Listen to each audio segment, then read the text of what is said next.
Hello everyone, welcome to O level GS Adda. आज हम discuss करेंगे आगे के practicals of module M2R5 web designing and publishing. ठीक है जी, तो आज हम बात करने वाले हैं दो प्रैक्टिकल्स के बारे में, practical number 13 and practical number 14। Last class में हमने प्रैक्टिकल नंबर 10 कंप्लीट कर लिया था, तो यहाँ पे देखो प्रैक्टिकल नंबर 11 और प्रैक्टिकल नंबर 12 हम करेंगे बाद में, बिकॉज ये दोनों प्रैक्टिकल बेस्ड हैं जावा स्क्रिप्ट पे, जो हमने अभी थ्योरी में कवर नहीं करी है। तो जब हम थ्योरी में पढ़ लेंगे जावास्क्रिप्ट, उसी के बाद आप इन दोनों प्रैक्टिकल्स को अच्छे से समझ पाएंगे। ठीक है, तो यहाँ पे बात करते हैं प्रैक्टिकल नंबर 13 की और देखते हैं यहाँ पे क्या गिवन है। ठीक है, तो देखिए, write a HTML script to insert a hyperlink. आपको HTML कोड लिखना है जिसमें आप इंसर्ट करेंगे hyperlink. Create a hyperlink in HTML which when clicked links to www.google.com in a new window। तो बेसिकली क्या करना है, आपको यहाँ पे हाइपर लिंक क्रिएट करना है जिस पे क्लिक करके आप हो जाओ रीडायरेक्ट कहाँ पे, www.google.com की वेबसाइट पे, और ये पेज आपका खुलेगा न्यू विंडो में। ठीक है जी, तो हाइपर लिंक हमने पहले भी देखा है प्रैक्टिकल क्लासेस में, तो आज हम इसको करेंगे प्रैक्टिकल नंबर 13 में। ठीक है, तो यहाँ पे आते हैं और ओपन करते हैं अपना अबंतु। ठीक है, नोटपैड प्लस प्लस ओपन करते हैं और यहाँ पे स्टार्ट करते हैं प्रैक्टिकल नंबर 13 की कोडिंग करना। ठीक है, थोड़ा और जूम कर लेते हैं। ठीक है, तो स्टार्ट करते हैं यहाँ पे doc type HTML,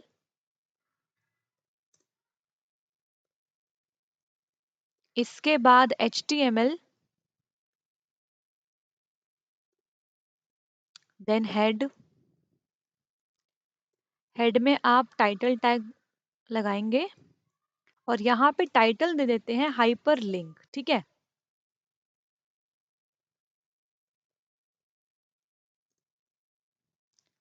title tag close करेंगे। इसके बाद आप हेड टैग को भी क्लोज कर देंगे। फिर हम खोलेंगे बॉडी टैग और बॉडी टैग के अंदर हम लिंक को बनाएंगे। ठीक है, और लिंक के लिए हम यूज करते हैं एंकर टैग का, सब लोग जानते हैं। तो एंकर टैग का यूज करते हैं ए एचरेफ। एचरेफ में हम लिंक देंगे। ठीक है, तो हम लिंक देंगे यहाँ पे HTTPS। ठीक है,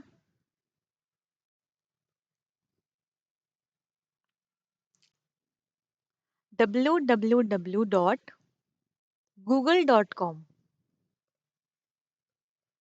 ठीक है, और यहाँ पे इसे आप क्लोज कर दोगे और यहाँ पे लिखोगे आप वो टेक्स्ट जिस पे क्लिक करके हम रीडायरेक्ट हो जाएंगे इस पर्टिकुलर लिंक पे। तो यहाँ पे हम लिख देते हैं क्लिक ऑन दिस। ठीक है जी, इसके बाद आप यहाँ पे एंकर टैग को क्लोज कर दो और इसके बाद नीचे आके आप बॉडी को भी क्लोज कर दो एंड देन सबसे एंड में HTML को क्लोज कर दो। ठीक है, तो इस तरीके से हमने लिंक बना लिया। अब यहाँ पे हम जाएंगे फाइल में, सेव पे क्लिक कर देते हैं और यहाँ पे इसको नाम दे देते हैं प्रैक्टिकल नंबर 13, है ना ये, प्रैक्टिकल 13.html। ठीक है, इसको सेव कर लेते हैं, मिनिमाइज करते हैं और यहाँ पे जाएंगे हम अपने होम फोल्डर में और यहाँ पे प्रैक्टिकल 13.html वाली फाइल को आप डबल क्लिक करो।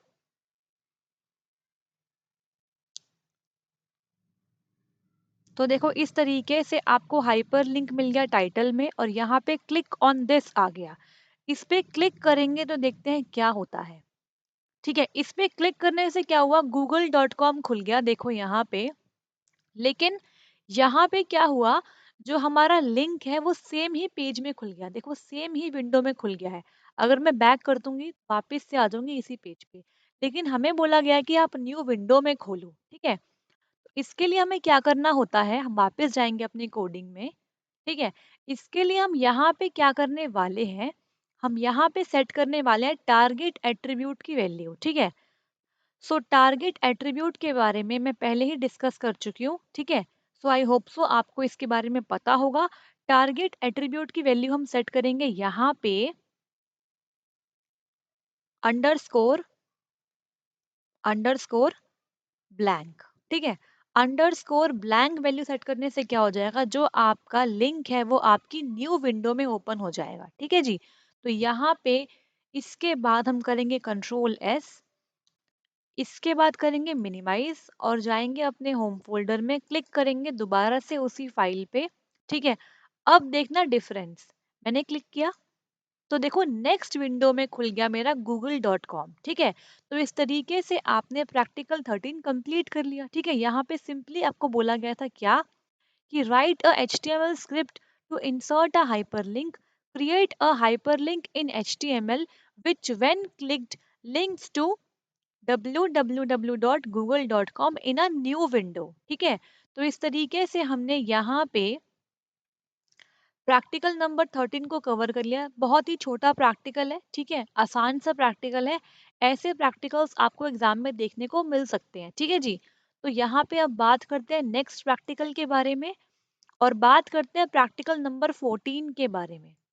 ठीक है, तो यहाँ पे देखिए प्रैक्टिकल नंबर 14 है create a HTML file which displays 3 images at left, right and centre respectively in the browser. तो यहाँ पे आपको HTML फाइल क्रिएट करनी है जिसमें आपको 3 इमेजेस को डिस्प्ले करवाना है, वो भी 3 अलग अलग पोजीशन पे, लेफ्ट में, राइट में और सेंटर में। ठीक है, तो यहाँ पे हम शुरू करते हैं प्रैक्टिकल नंबर 14 के लिए कोडिंग। वापस जाएंगे अपने अबंतु में, यहाँ पे फाइल पे क्लिक करके आप न्यू को चूज करो।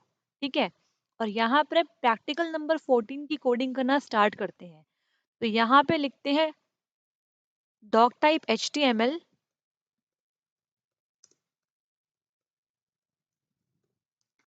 then HTML head,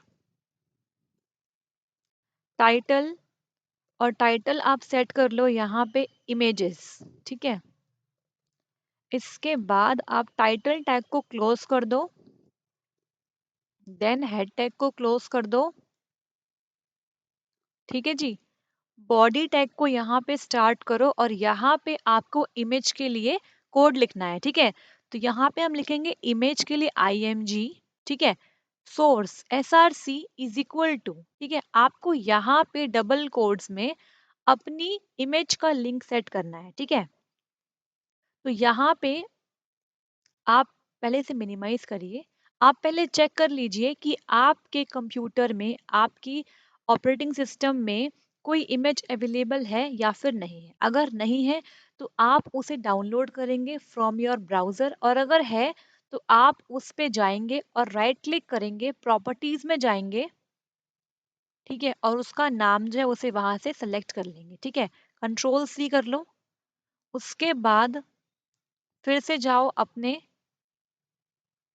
कोड में और यहाँ पे आप उसे कॉपी कर दो। ठीक है, तो हमने इमेज का सोर्स सेट कर दिया, यहाँ पे स्पेस आ जाएगा।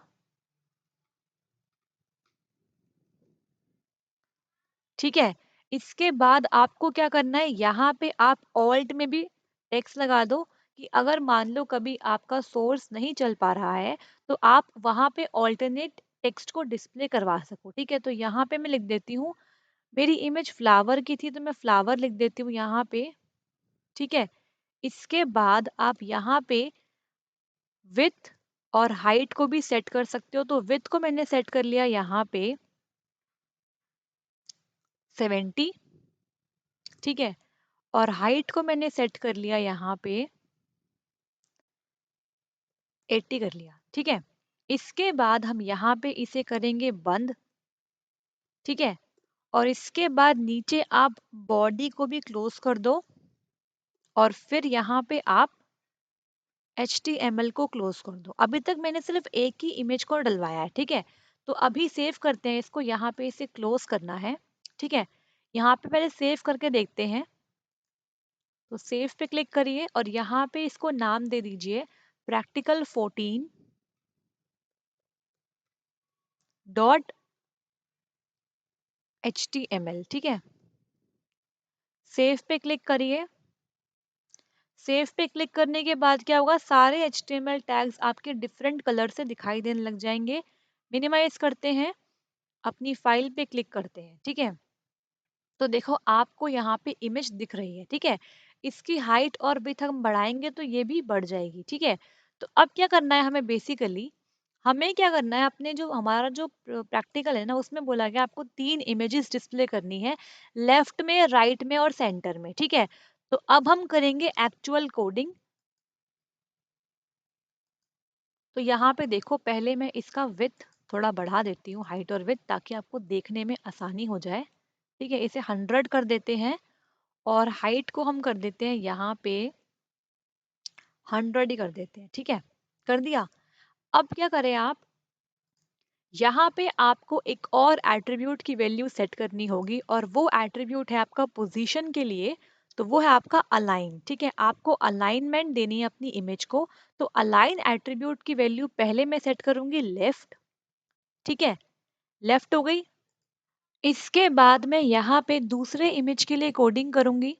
Image SRC is equal to, यहाँ पे हम देंगे इंडेक्स डॉट JPEG। इसके बाद ऑल्टरनेट टेक्स्ट में आप कोई भी टेक्स्ट डलवा सकते हैं, ठीक है। तो मैं यहाँ पे दे रही हूँ फ्लावर 1, ठीक है। इसके बाद आप यहाँ पे विड्थ को सेट कर लो 100, ठीक है। और हाइट को सेट कर लो यहाँ पे आप 100, ठीक है। और अलाइन की वैल्यू आप सेट कर दो यहाँ पे राइट।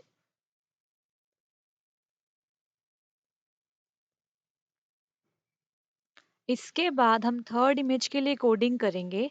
अब यहाँ मैं आपको एक इम्पॉर्टेंट बात बता रही हूँ, हमें क्वेश्चन में बोला गया है कि हमें 3 पोजीशन पे इमेजेस को डिस्प्ले करना है, लेफ्ट, राइट और मिडल। तो हमने अलाइन की वैल्यू को लेफ्ट कर दिया और राइट कर दिया, लेकिन अलाइन की वैल्यू सेंटर तो होती ही नहीं है, अलाइन की वैल्यू होती है मिडल, ठीक है। लेकिन मिडल जो वैल्यू है वो हो गई अब ऑब्सोलीट, उसका इस्तेमाल अब नहीं होता है। अगर आप मिडल का इस्तेमाल करोगे तो कोई भी इफेक्ट नहीं आएगा आपकी इमेज पे, इमेज की पोजीशन पे, ठीक है जी। तो मैं आपको एक बार करके दिखाती हूँ, उसके बाद हम करेंगे एक्चुअल कोडिंग मिडल के लिए, ठीक है। तो मैं आपको एक बार मिडल के साथ दिखाती हूँ कि क्या होता है, ठीक है। इंडेक्स डॉट JPEG, ऑल्ट में आप कर दीजिए यहाँ पे फ्लावर 2 कर दीजिए, और विड्थ सेट कर दीजिए यहाँ पे आप 100 ही कर लीजिए। हाइट और विड्थ आप सेट करोगे अपनी इमेज के अकॉर्डिंग, जितनी बड़ी आपकी इमेज है उसके अकॉर्डिंग आपको हाइट विड्थ को सेट करना रहता है, ठीक है। तो ये आप अपने अकॉर्डिंग वैल्यू को चेंज कर सकते हो। अब यहाँ पे मैं मिडल का इस्तेमाल करके दिखा देती हूँ, लेकिन मिडल वैल्यू अब हो गई ऑब्सोलीट, इसका इस्तेमाल अब नहीं किया जाता, ठीक है। कंट्रोल S से सेव करते हैं, मिनिमाइज करेंगे और ओपन करेंगे प्रैक्टिकल 14.html को। तो देखो यहाँ पे लेफ्ट में आ गई है, राइट में आ गई है, लेकिन जो आपकी मिडल की थी ना वो मिडल में नहीं आई है, क्योंकि हमने बताया है पहले ही कि मिडल वाली वैल्यू अब हो गई ऑब्सोलीट। तो इसके लिए हम क्या करेंगे, देखो पहले तो मैं इमेज की विड्थ थोड़ी सी बढ़ा देती हूँ, ठीक है, क्योंकि इमेज बहुत छोटी छोटी सी आ रही है। तो ये आपको अपने इमेज को देखते हुए बढ़ाना होगा या फिर घटाना होगा, ठीक है। डिपेंड करता है आपकी इमेज कितनी बड़ी है। तो ये वैल्यूज आप खुद से सेट करेंगे। अब यहाँ पे मुझे मिडल के लिए क्या करना है वो देखते हैं। तो देखो यहाँ पे इसका क्या ऑल्टरनेटिव है, आप यहाँ पे इसको हटा दीजिए, और यहाँ पे हम क्या करने वाले हैं, सेंटर टैग का यूज करेंगे। जिस तरीके से हम टेक्स्ट के लिए सेंटर टैग का यूज करते थे, उसी तरीके से हम इमेज के लिए भी सेंटर टैग का यूज करेंगे। तो सेंटर टैग के अंदर हम इमेज टैग लगाएंगे और उसके बाद हम सेंटर टैग को भी बंद कर देंगे, ठीक है। ऑल सेट, कंट्रोल S करेंगे और मिनिमाइज करेंगे, और इसके बाद आप चाहो तो इसे रिफ्रेश कर लो। देखो इस तरीके से लेफ्ट में, सेंटर में और राइट में, तीनों में आपको इमेज दिखाई दे रही है, ठीक है। तो हर एक पोजीशन पे आपको इमेज मिल रही है, ठीक है। तो मिडल के लिए आप यही करोगे, ओके। ये पहले वाली से आप कट कर दीजिए। आप अगर चाहे तो यहाँ पे 3 अलग-अलग इमेजेस भी लगा सकते हैं, ठीक है? मेरे पास यहाँ पे सिर्फ एक ही इमेज थी, तो मैंने उसी से ही काम चला लिया, ठीक है जी? तो इस तरीके से आप ध्यान रखना एग्ज़ाम में कई बार क्या होता है स्टूडेंट्स क्या करते हैं, यहाँ पे लिखा हुआ है लेफ्ट, राइट और सेंटर, तो वो समझते हैं कि सेंटर जो है ना वही अलाइन की वैल्यू है, लेकिन ऐसा नहीं होता है, ठीक है जी? ऐसा नहीं होता है। सेंटर जो है वो अलाइन की वैल्यू होती नहीं है, अलाइन की वैल्यू होती थी पहले मिडल, लेकिन अब मिडल सपोर्टेबल नहीं है, उसे कर दिया गया ऑब्सोलीट। वो पहले वाले एचटीएमएल वर्जन्स में काम में आती थी, ठीक है? तो आई होप सो आपको ये सिंपल से प्रैक्टिकल समझ में आए होंगे। दोनों प्रैक्टिकल्स बहुत सिंपल है ये दोनों, ठीक है? तो आई होप सो आपको समझ में आया होगा practical number 13 and practical number 14, ठीक है? नेक्स्ट क्लास में हम स्टार्ट करेंगे अपना प्रैक्टिकल नंबर 15, जिसमें हम पढ़ने वाले हैं टेबल के बारे में, किस तरीके से हम टेबल को क्रिएट करेंगे इन आर वेब पेज। तो मिलते हैं नेक्स्ट वीडियो में। अगर आपको ये वीडियो अच्छी लगी तो प्लीज़ लाइक कीजिए इस वीडियो को, सब्सक्राइब कीजिए ओ लेवल जीएस अड्डा यूट्यूब चैनल को, और आगे आने वाले वीडियोस के लिए आप बेल आइकन को प्रेस कीजिए। और टेलीग्राम पे हमसे जुड़ने के लिए आप डिस्क्रिप्शन बॉक्स में दिए गए लिंक पे क्लिक करके हमें वहाँ से ज्वाइन कर सकते हैं, ठीक है? Thank you so much. अपनी तैयारी यूं ही करते रहिए। All the best. मिलते हैं नेक्स्ट वीडियो में।